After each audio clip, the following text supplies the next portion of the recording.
नमस्कार साथियों, स्वागत है आप सभी का आपके अपने यूट्यूब चैनल आर्या एजुकेशन पर।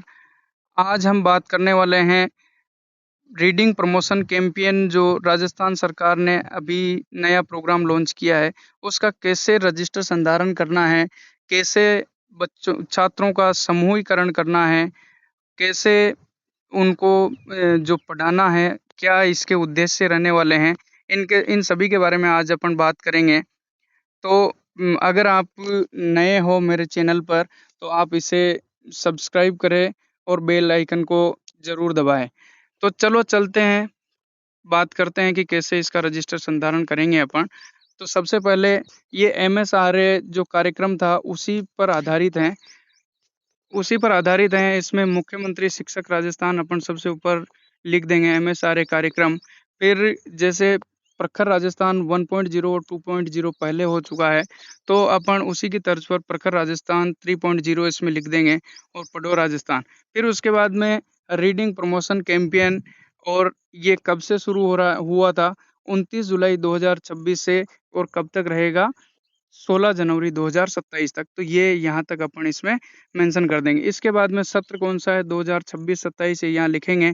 और उद्देश्य क्या है इसका, मेन जो मोटिव क्या है, उद्देश्य है इसका विद्यार्थियों को पढ़ने की आदत विकसित करना। इसी आदत से बच्चे जो हैं, पढ़ने की आदत विकसित होने से ही बच्चे पढ़ने में इंटरेस्ट लेंगे।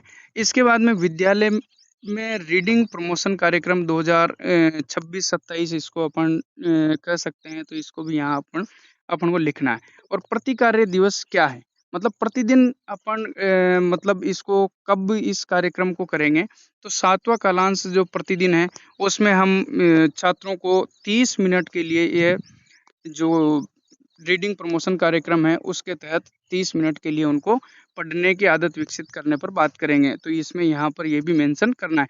इसके बाद में हिंदी के जो विषय अध्यापक हैं, जैसे कक्षा 1 से 5 में तो एक ही विषय अध्यापक होगा, तो उसमें इस कंडीशन में यहाँ एक ही विषय अध्यापक का नाम आ जाएगा। और कक्षा 6 से जो 8 तक के विद्यालय हैं उनमें मतलब सॉरी 1 से 8 तक के जो विद्यालय हैं उनमें 2 विषय अध्यापक हो सकते हैं। कक्षा 1 से 5 अलग होगा और कक्षा 6 से 8 तक अलग होगा। तो दोनों के अलग-अलग यहाँ पर नाम हमें लिखने होंगे। फिर उसके बाद में संस्था प्रधान का यहाँ नाम नाम लिखेंगे और सील साइन भी यहाँ करवा सकते हैं अगर करवाना चाहें तो। फिर उसके बाद में इसमें जो मुख्य कार्यक्रम और गतिविधियाँ क्या रहेगी, तो इसमें मुख्य कार्यक्रम है, शुभारंभ कब से हुआ है, रीडेथॉन के तहत गुरु पूर्णिमा के अवसर पर 29 जुलाई 2026 को इसका शुभारंभ हुआ 11 से 11:30 बजे तक। फिर उसके बाद में इसमें आगे क्या कार्यक्रम होने हैं, विश्व साक्षरता दिवस पर क्या करना है अपने को, स्टोरी मेला, पठन प्रतियोगिताएं और रीडिंग कॉर्नर का संचालन करना है, जो कि कब करना है अपने को, 8 सितंबर 2026 को।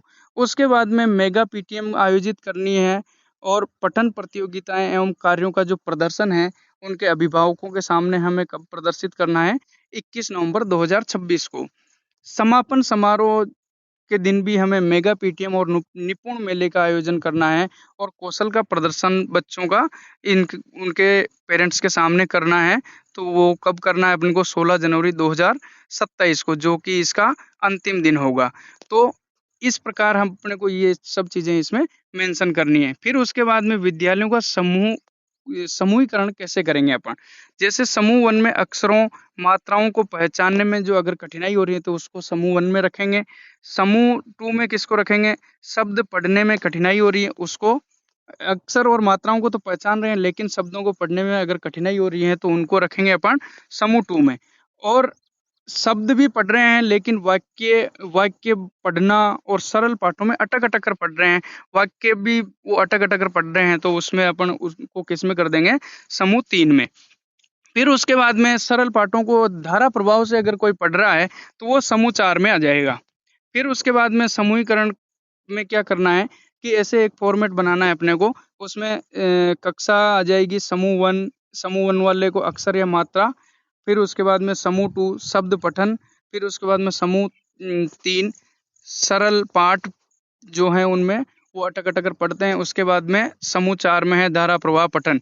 तो इसमें एक-एक जो छात्र हैं उसका अपन इसमें नाम लिखेंगे। जैसे समूह 1 में 4 बच्चे हैं तो 4 बच्चों के अपने को नाम लिखने हैं। फिर समूह 2 में 2 बच्चे हैं तो उनका अपन यहाँ पे नाम लिखेंगे। समूह 3 में 1 है तो 1 का, और समूह 4 में अगर कोई नहीं है तो किसी का नहीं लिखेंगे, कोई है तो उसका नाम लिखेंगे, ठीक है?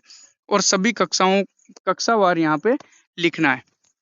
इसी प्रकार कक्षा 6 से 8 तक भी ऐसे हो जाएगा। फिर उसके बाद में आगे अपने को लिखना है कक्षावार मुख्य पठन और गतिविधियां क्या-क्या रहेगी। जैसे कक्षा स्तर के अनुसार ये पठन की गतिविधियां हैं। कक्षा 1 से 1 व 2 में क्या-क्या गतिविधियां अपने को रखनी है। मुखर वाचन, सहपठन, डिकोडिंग, मातृभाषा आधारित गतिविधियां। मुखर वाचन मतलब बोल कर पढ़ना या वाचन करना। सहपठन मतलब सहपाठियों के साथ में पढ़ना। डिकोडिंग मतलब तोड़ना, जोड़ना और ऐसे करके उनको पढ़ना। और मातृभाषा आधारित उनको गतिविधियां करवाएंगे और खेल खेल में उनको सिखाएंगे। इसके अलावा कक्षा 3 से 5 में स्वतंत्र पठन।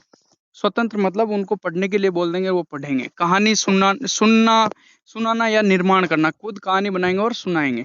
साझा पठन और चित्रकारी और नाट्य अभिनय उनसे करवाएंगे। फिर इसके बाद में कक्षा 6 से 8 में क्या करेंगे, विचारों का प्रस्तुतिकरण करेंगे बच्चे। स्वतंत्र पठन करेंगे, पुस्तक समीक्षा, पुस्तक दे देंगे उनको या फिर पुस्तक पर कोई पाठ पर वो समीक्षा करेंगे, उनके खुद के विचार रखेंगे। निबंध और संवाद और आत्मकथा पर वो बात करेंगे। तो इसी प्रकार ये रजिस्टर संधारण करना है। इसके अलावा आप रीडिंग प्रमोशन कैंपेन है तो जो गतिविधियों का विस्तृत विवरण है उनको भी आप अपने रजिस्टर में मेंटेन कर सकते हैं। जैसे कक्षा 1 से 5 के लिए गतिविधि का नाम है कविता गायन, मौखिक रूप से कविता का गायन करना है।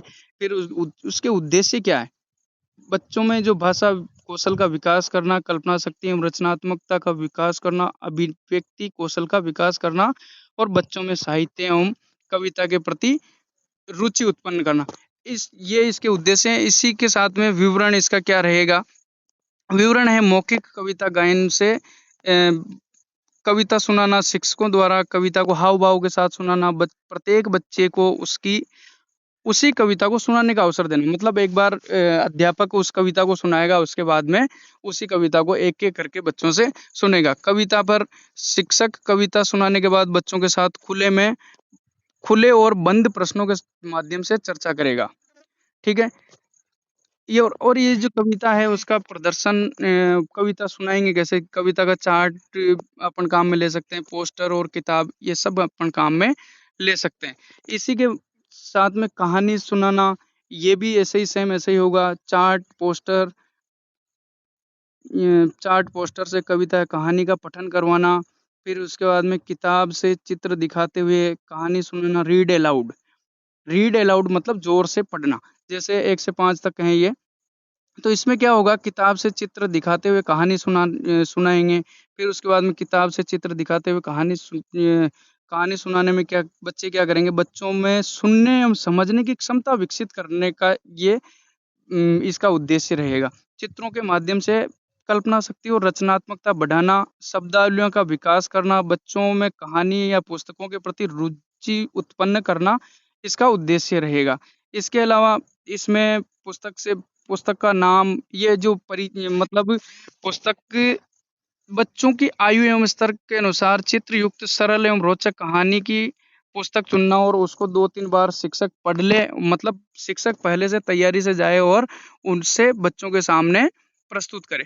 फिर उसके बाद में किताब से साझा पठन, किताब से बच्चों को एक समूह में उनको पढ़ने के लिए कहेंगे। फिर उसके बाद में चित्रांकन की परख, फिर चित्र कथा से कहानी निर्माण, चित्र दिखाएँगे उनको और उनसे कहानी निर्माण करवाएँगे। अभिनय और रोल प्ले, जैसे कोई नाटक-वाटक करवाएँगे। फिर उसके बाद में अपने पसंद का कोई चित्र बनवाना। आगे और देखिए शब्द और वाक्य लिखवाना, बच्चों से लिखवाएँगे अपन। फिर नाम कार्ड की पहचान, स्वतंत्र पठन, जोड़ों में पठन, read and act, pass the book खेल, पठन गतिविधि, रीड अलाउड, बातचीत करते हुए पढ़कर सुनाना, उत्प्रेरक गतिविधि, बुक टॉक, रीडर्स थिएटर, अनुभव खेल लेखन, डब्ब से राज, भित्ति पत्रिका, खजाने की खोज,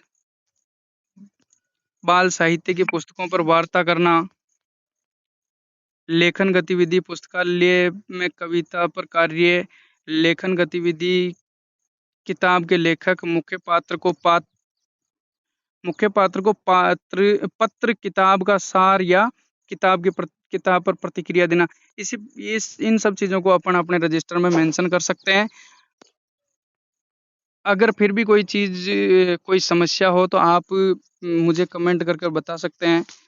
और अगर मेरे चैनल पर नए हैं तो लाइक सब्सक्राइब करें और वीडियो को शेयर करना ना भूलें। धन्यवाद।